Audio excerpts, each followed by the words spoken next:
রাসূল করিম সাল্লাল্লাহু আলাইহি ওয়াসাল্লামের মর্যাদাপূর্ণ সাহাবায়ে কেরাম রাদিয়াল্লাহু তাআলা আনহুম সম্পর্কে কারবালা ইস্যুকে কেন্দ্র করে আমাদের উপমহাদেশে সাহাবায়ে কেরাম রাদিয়াল্লাহু তাআলা আনহুমদের ব্যাপারেও মানুষ বিভিন্ন প্রকারের কথাবার্তা বলার সুযোগ খুঁজে। এই কারণে আজকে আমরা পবিত্র কোরআন এবং হাদিসের দৃষ্টিকোণ থেকে রাসূল করিম সাল্লাল্লাহু আলাইহি সাল্লামের সঙ্গী সাথী যারা ছিলেন তাদের মর্যাদা, তাদের সম্মান, তাদের মান মর্যাদা রব্বুল আলামিন কিভাবে দিয়েছেন, তাদের সম্মানের স্বীকৃতি, তাদের আমালের স্বীকৃতি, তাদের কাজকর্মের স্বীকৃতি কিভাবে রব্বুল আলামিন দিয়েছেন এবং তাদের ঈমানকে কিভাবে মানুষের জন্য মানদণ্ড হিসেবে নির্ধারণ করেছেন, সেই বিষয়গুলো আমরা আজকে ইনশাআল্লাহ তাআলা আলোচনা নিয়ে আসব। সম্মানিত উপস্থিতি, আজকে যে বিষয়টি আলোচনা হচ্ছে সেটাকে আমরা গতানুগতিক বিষয় মনে না করে অত্যন্ত স্পর্শকাতর, অত্যন্ত গুরুত্বপূর্ণ এবং অত্যন্ত প্রয়োজনীয় একটি আলোচনা হিসেবে যদি আমরা আলোচনার শুরু থেকে গ্রহণ করি নেই, ইনশাআল্লাহুল আজিজ আল্লাহ সুবহানাহু ওয়া তাআলার অনুগ্রহে আমরা সঠিক পথের দিশা পবিত্র কোরআন এবং হাদিসের আলোকে খুঁজে পাবো ইনশাআল্লাহু তাআলা। সাহাবায়ে কেরাম রাদিয়াল্লাহু তাআলা আনহুমদের সম্পর্কে আলাদা করে জানার প্রয়োজন কি? আলোচনার শুরুতে একটি উদাহরণ দেব। সেই উদাহরণটা যদি আমরা বুঝতে পারি তাহলে আমাদের জন্য সাহাবায়ে কেরাম রাদিয়াল্লাহু তাআলা আনহুমদের বিষয়ে জানা, তাদের বিষয়ে সচেতন থাকা, তাদের সম্মান, তাদের মর্যাদা সম্পর্কে অবহিত থাকা, এটা আমাদের জন্য সহজ হবে ইনশাআল্লাহ তাআলা। একটি দেশ যখন অন্য দেশকে আক্রমণ করে, যুদ্ধ শুরু হয়, তখন শত্রু দেশ আক্রমণ করলে দেশের গেরিলা যোদ্ধারা সাধারণত যে জিনিসটা চেষ্টা করে, একটা এলাকা থেকে আরেকটা এলাকার যে সংযোগ স্থাপন, সেই সংযোগটাকে তারা নষ্ট করে দেওয়ার চেষ্টা করে, যাতে করে শত্রু বাহিনী অপর এলাকা থেকে আমার এলাকায় ঢুকতে না পারে। ব্রিজ, কালভার্ট, পোল, সাঁকু ইত্যাদিকে ধ্বংস করে দেয়, বোম মেরে উড়িয়ে দেয়।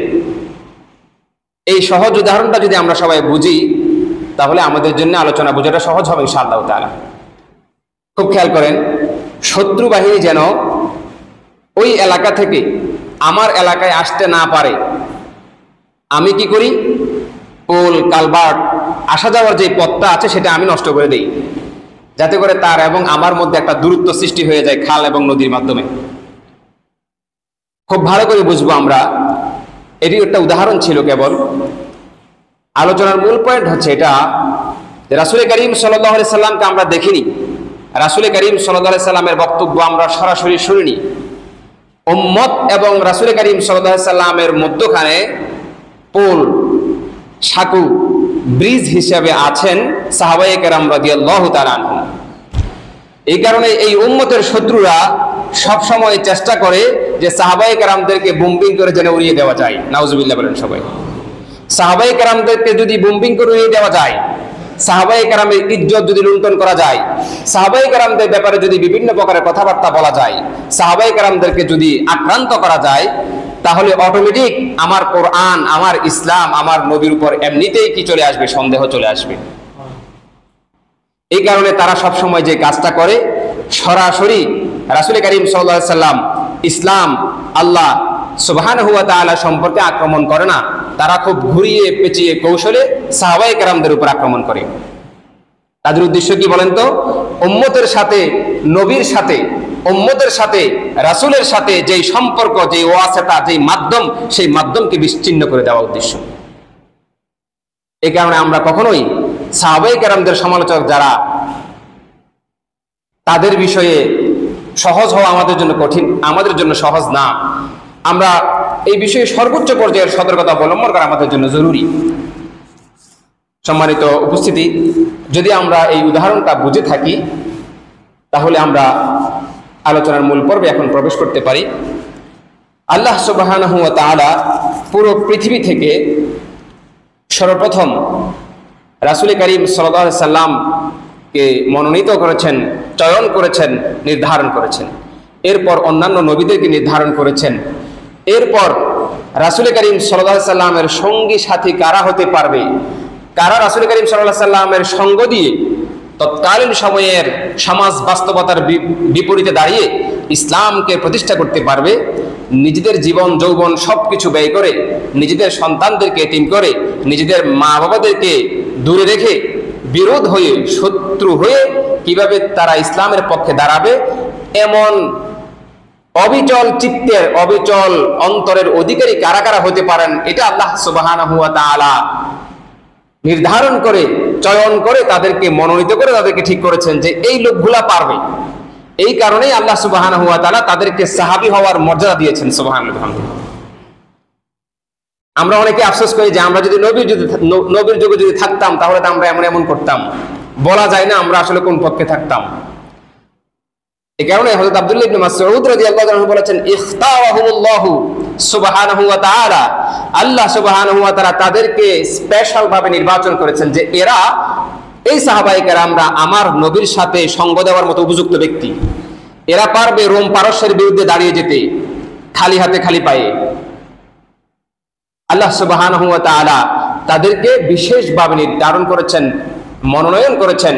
সুতরাং তাদের ব্যাপারে কালাম করতে, তাদের ব্যাপারে কথা বলতে আমাদেরকে অবশ্যই সতর্কতা অবলম্বন করতে হবে। সর্বপ্রথম আমরা পবিত্র কোরআনের সূরা ফাতহের সর্বশেষ আয়াত 29 নম্বর আয়াত দিকে আমরা মনোনিবেশ করব। আল্লাহ সুবহানাহু ওয়া তাআলা বলেন, মুহাম্মাদুর রাসূলুল্লাহ ওয়াল্লাযীনা মাআহু আশিদ্দাউ আলাল কুফফারি রুহামাউ বাইনাহুম তারাহুম রুকআন সুজদান ইয়াবতাগুনা ফাদলাম মিনাল্লাহি ওয়া রিদওয়ানা। রব্বুল আলামিন বলেন, মুহাম্মাদুর রাসূলুল্লাহ, মুহাম্মদ সাল্লাল্লাহু আলাইহি সাল্লাম আল্লাহ তাআলার রাসূল, ওয়াল্লাযীনা মাআহু, এবং ওনার সাথে যারা আছেন, আমাদের প্রিয় নবী সাল্লাল্লাহু আলাইহি সাল্লামের সাথে যারা আছেন, সাথে কারা আছেন বলেন তো? সাহাবায়ে কেরামরা আছেন, হযরত আবু বকর আছেন, হযরত ওমর আছেন, হযরত আলী আছেন, হযরত ওসমান আছেন, হযরত আবু হুরায়রা আছেন, এভাবে অন্যান্য সাহাবায়ে কেরামরা আছেন। তাদের ব্যাপারে আল্লাহ সুবহানাহু ওয়া তাআলা পবিত্র কোরআনে সরাসরি শব্দ ব্যবহার করেছেন, ওয়াল্লাযীনা মাআহু। হুর অর্থ হচ্ছে মুহাম্মদ সাল্লাল্লাহু আলাইহি সাল্লাম, অর্থাৎ মুহাম্মদ সাল্লাল্লাহু আলাইহি সাল্লামের সাথে যারা আছেন তাদের গুণাবলীটা তোমরা শুনো। কি? আশিদ্দাউ আলাল কুফফার, তারা কাফেরদের প্রতি অত্যন্ত কঠোর, তারা কাফেরদের প্রতি অত্যন্ত কঠোর। সুতরাং মুসলিমদের মধ্যে যারা কাফেরদের প্রতি কঠোর হয়, অমুসলিমদের প্রতি যারা কঠোর হয়, অর্থাৎ নীতি এবং আদর্শের ক্ষেত্রে, তারা সাহাবায়ে কেরামদের গুণে গুণান্বিত। সুবহানাল্লাহ। তাহলে সাহাবায়ে কেরামদের প্রথম গুণ হিসেবে আল্লাহ তাআলা কি নির্ধারণ করেছেন বলেন তো? তারা সালাত আদায় করতেন, সেটা আল্লাহ তাআলা বলবেন একটু পরে, কিন্তু সেটাকে আগে না বলে আগে কি বলেছেন? তারা কাফেরদের প্রতি কঠোর। আমাদের বর্তমান বাস্তবতা কি? আমরা যারা সাহাবায়ে কেরামদের সমালোচনা করি, লম্বা লম্বা লেকচার দেই, তারা কাফেরদের সমস্ত নীতি, সমস্ত কার্যক্রম, সমস্ত সবকিছুর প্রতি আমরা আন্তরিক। কাফেরদের গুলো আমাদের কাছে খুব ভালো লাগে। বাকি আমরা আমাদের মুমিন ভাইদের প্রতি, মুসলমানদের মধ্যে বিভিন্ন যে গ্রুপিং আছে সেগুলোর প্রতি আমরা খুবই কঠোর হয়ে যাই। এটা সাহাবায়ে কেরামদের সুন্নাহ না, এটা সাহাবায়ে কেরামদের আদর্শ না। সাহাবায়ে কেরামদের গুণাবলীর অন্যতম প্রথম লক্ষণ হচ্ছে তারা কাফেরদের প্রতি কঠোর ছিলেন। রুহামাউ বাইনাহুম, তারা পরস্পরের প্রতি সদয় ছিলেন। কি ছিলেন? আন্তরিক ছিলেন। রুহামা শব্দ ব্যবহার করেছেন আল্লাহ সুবহানাহু ওয়া তাআলা। দয়াশীল ছিলেন সাহাবায়ে কেরাম পরস্পরের প্রতি, মুমিনদের পরস্পরের প্রতি কি ছিলেন? দয়াশীল ছিলেন, অনুগ্রহকারী ছিলেন। তারাহুম রুকআন সুজদান ইয়াবতাগুনা ফাদলাম মিনাল্লাহি ওয়া রিদওয়ানা।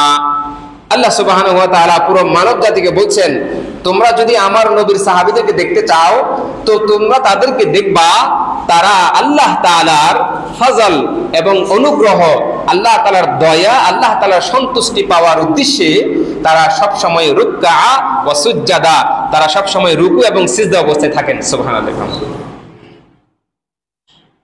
পারস্যের সম্রাট অত্যন্ত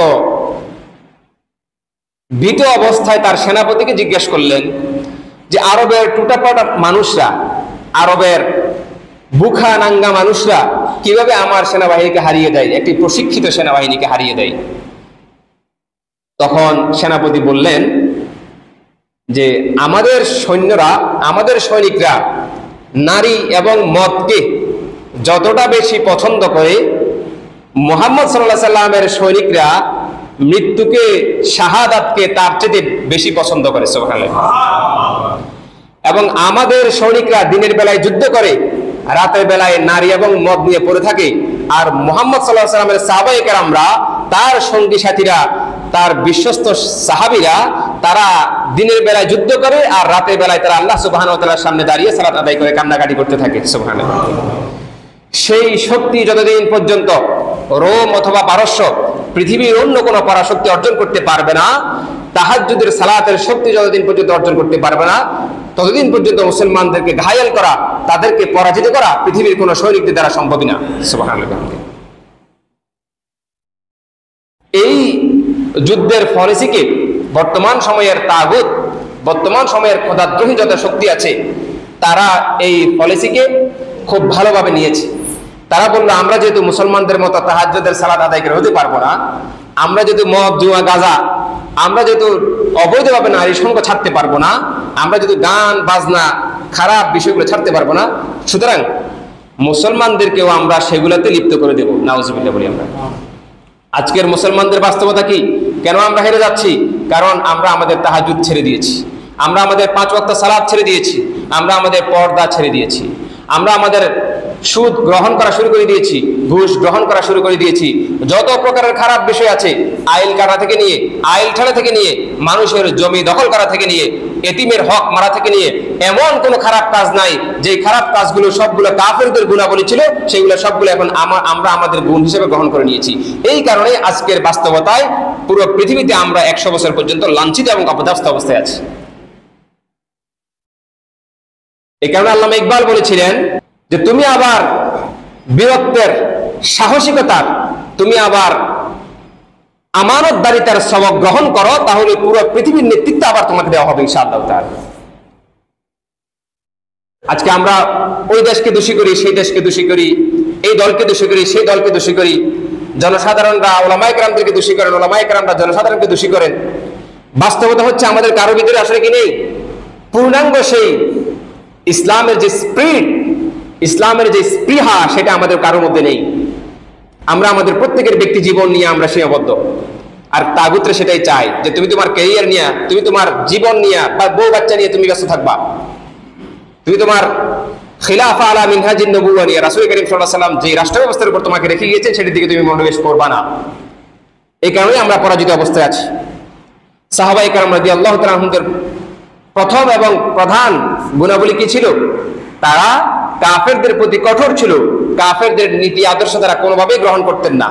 আমি আপনাদেরকে বলেছিলাম, আবু মুসা আশআরী রাদিয়াল্লাহু তাআলা আনহু হযরত ওমর ফারুক রাদিয়াল্লাহু তাআলা আনহুকে পরামর্শ দিয়েছিলেন যে আমরা খ্রিস্টানদের ক্যালেন্ডার অনুযায়ী আমরা চলবো না, আমরা আমাদের জন্য একটি ক্যালেন্ডার সৃষ্টি করব, আমরা হিজরি নববর্ষ চালু করবো। সুবহানাল্লাহ বিহামদি। তারা সামান্য থেকে সামান্য কোনো বিষয়ে তাদের অনুসরণ করা পছন্দ করতেন না। রাসূল করিম সাল্লাল্লাহু আলাইহি ওয়াসাল্লামকে যখন বলা হলো আশুরের দিবস তো তারা রোজা রাখে, ইহুদিরা, তাদের সাথে আমরাও যদি রোজা রাখি মিলে যায়, রাসূল করিম সাল্লাল্লাহু আলাইহি ওয়াসাল্লাম বললেন যে আমরা ইয়াউমুত তাসে অর্থাৎ নবম দিবসে রোজা রাখবো, তাদের সাথে আমাদের কোনো মিল থাকবে না। সুবহানাল্লাহ বিহামদি। আর এখন আমাদের দেশের স্কলাররা, আধুনিক মডারেট ধর্মে যারা আক্রান্ত, তারা ইনিয়ে বিনিয়ে যে কোনোভাবে আমাদের ধর্মীয় কাজগুলোকে ইহুদি খ্রিস্টানদের সিস্টেমের সাথে মিল খাওয়াইতে পারলে, তারা যদি এটার সাথে এটা মিলে দিতে পারে, তাহলে তারা বড় বড় ধরনের আলেম হিসেবে স্বীকৃত হয়। অথচ ইসলাম কখনো এতটা নিচু, এতটা ছোট, এতটা অপূর্ণাঙ্গ কোনো ধর্ম না যে যে কোনো বিষয়ে আমাকে অবশ্যই কাফেরদের হেল্প নিতে হবে, কাফেরদের থেকে আদর্শ ধার নিতে হবে। আল্লাহ সুবহানাহু ওয়া তাআলা আমাদের প্রত্যেককে ইসলামের মূল স্পিরিটের দিকে ফিরে আসার তৌফিক দান করুন, আমিন। সাহাবায়ে কেরামের দ্বিতীয় গুণ কি ছিল? তারা রুকু এবং সিজদা অবস্থায় থাকতেন আল্লাহ সুবহানাহু ওয়া তাআলার সন্তুষ্টি পাওয়ার উদ্দেশ্যে। সীমাহুম ফি ওয়ুজুহিহিম মিন আথারিস সুজুদ। আল্লাহ সুবহানাহু ওয়া তাআলা বলেন, সাহাবায়ে কেরামদের দিকে যদি আপনি দেখেন, আপনি দেখবেন তাদের চেহারায় সিজদার দাগ আছে। সুবহানাল্লাহ, তাদের চেহারায় কিসের দাগ আছে? সিজদার দাগ আছে। যালিকা মাসালুহুম ফিত তাওরাত, যে আমার নবীর সঙ্গী সাথী যারা হবেন তাদের উদাহরণ আমি শুধু কোরআনেই বর্ণনা করি নাই, বরং আমি ইহুদীদের কাছে তাওরাতেও বর্ণনা করেছি। সুবহানাল্লাহি ওয়া বিহামদিহি। ওয়া মাসালুহুম ফিল ইনজিল, এবং আমি খ্রিস্টানদের ধর্মীয় গ্রন্থ ইনজিলেও আমি সেটা বর্ণনা করেছি। সুবহানাল্লাহি ওয়া বিহামদিহি। তাহলে আল্লাহ সুবহানাহু ওয়া তাআলা যাদেরকে সাহাবী হিসেবে মনোনীত করেছেন, তারা কি হুটহাট করে এমনিতে হয়ে গিয়েছেন, নাকি আল্লাহ তাআলা তাদেরকে স্পেশাল ভাবে মনোনীত করেছেন? আল্লাহ তাআলা তাদেরকে স্পেশাল ভাবে মনোনীত করেছেন। এই কারণে তাদের বিরুদ্ধে সমালোচনা করার আগে অবশ্যই জিহ্বায় লাগাম দেওয়া জরুরি, জিহ্বায় লাগাম দেওয়া জরুরি। আল্লাহ সুবহানাহু ওয়া তাআলা আমাদের সবাইকে বোঝার তৌফিক দান করেন। এই আয়াতের শেষ দিকে আরেকটা কথা আছে, কাযারউইন আখরাজা শাতাআহু। এখান থেকে আল্লাহ তাআলা একটা উদাহরণ দিয়েছেন সাহাবায়ে কেরামের, যে সাহাবায়ে কেরামের ঈমানটা দিন দিন বৃদ্ধি পায়। সাহাবায়ে কেরামের ঈমান দেখে কাফেররা জ্বলে, সাহাবায়ে কেরামের ঈমান দেখে কাফেররা জ্বলে। বর্তমান সময়ে যদি আপনার ঈমান দেখে কেউ জ্বলে, তো বুঝবেন যে আপনার ঈমান ঠিক আছে। আপনার ঈমান দেখে যদি কেউ না জ্বলে, কুফফার, বিশ্ব মিডিয়া, বিশ্বের পরাশক্তিগুলো যদি আপনার ঈমান দেখে না জ্বলে, তাহলে আপনি বুঝবেন যে আপনার ঈমানটা সঠিক ঈমান না, সাহাবায়ে কেরামের মানদণ্ডে সঠিক ঈমান না। আপনাকে যদি তারা মোস্ট ওয়ান্টেড ঘোষণা না করে, আপনার তাওহীদ এবং আপনার ঈমান প্রকাশ পাওয়ার পরে যদি বিশ্ব পরাশক্তি সমূহ আপনাকে টেররিস্ট না বলে, আপনাকে যদি জঙ্গি না বলে, আপনাকে যদি কি উগ্রবাদী না বলে, আপনাকে যদি তারা বিচ্ছিন্নতাবাদী না বলে, চরমপন্থী না বলে, তাহলে আপনি বুঝবেন যে আসলে আপনি হচ্ছে এমন একটা ইসলাম নিয়ে এসেছেন, এমন একটা ইসলামের ভার্সন আপনি তাদের সামনে উপস্থাপন করছেন, যে ইসলাম কখনোই পূর্ণাঙ্গ ইসলাম না, এবং সেটা কখনো তাদের কোনো ক্ষতি করবে না। তাদের যে নিজাম, তাদের যে বিশ্ব পরাশক্তির যে গণতান্ত্রিক যে সিস্টেম, সমাজতান্ত্রিক যে সিস্টেম, সেটাকে আঘাত করবে না। এই কারণে আপনি চাইলে তাদের নিজাম মেনে যা ইচ্ছা তা করতে পারেন, আপনাকে সে কিছুই বলবে না। কিন্তু আপনি যখনই বলবেন যে লা ইলাহা ইল্লাল্লাহ, আল্লাহ ছাড়া কোনো মালিক নাই, আল্লাহ ছাড়া কোনো বিধানদাতা নাই, আল্লাহ ছাড়া কোনো খালিক নাই, তখনই সে আপনাকে অ্যাটাক করবে, তখনই সে আপনাকে বিভিন্ন প্রকারের ব্লেম দিবে। আল্লাহ সুবহানাহু ওয়া তাআলা আমাদের প্রত্যেককে সাহাবায়ে কেরামদের মতো পূর্ণাঙ্গ ঈমানদার হওয়ার তৌফিক দান করুন। আমিন।